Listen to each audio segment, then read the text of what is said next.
نبی علیہ السلام کا فرمان ہے کہ ان اللہ و ملائکہ و اہل السماوات والارض حتی النملۃ فی جحرها وحتی الحوت فی الماء لیصلون علی معلم الناس الخیر۔ اللہ تعالیٰ رحمتیں اتارتا ہے اور سارے فرشتے رحمت کی دعا کرتے ہیں، رحمت کی اور مغفرت کی، اور سارے آسمانوں والے، سارے زمینوں والے، حتیٰ کہ بلوں کی چیونٹیاں اور پانیوں کی مچھلیاں دعا کرتی ہیں خیر کی معلم کے لیے، جو تعلیم دیتے ہیں، تربیت دیتے ہیں، جنہوں نے تعلیم و تربیت کا ذمہ اٹھا رکھا ہے اور اپنے اوقات صرف کرتے ہیں دن رات کے، ان علماء کے لیے یہ شرف آسمانوں کی ساری مخلوق کم نہیں ہے۔ ما فی السماوات السبع موضع اربعۃ اصابع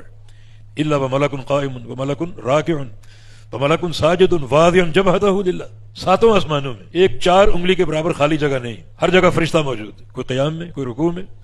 اور کوئی سجدے میں۔ اور پھر اللہ کے عرش کے ارد گرد کتنا بڑا عرش ہے، سب سے بڑی مخلوق ہے یہ ساتوں آسمان، ساتوں زمینیں، اللہ کے عرش کے مقابلے میں جیسے ایک چٹیل میدان میں چھلا پڑا ہو لوہے کا، اس عرش کے فرشتے بھرے ہوئے، یہ سارے کے سارے دعا کرتے ہیں اس معلم کے لیے۔ اور زمینوں والے، زمین کی لاتعداد مخلوقات، پانیوں کے قطرے اور درختوں کے پتے، ریت کے ذرے، حتیٰ کہ بلوں کی چونٹیاں اور پانیوں کی مچھلیاں معلم کے لیے دعا کرتی۔ یہ شرف اور کسی انسان کو حاصل نہیں ہے۔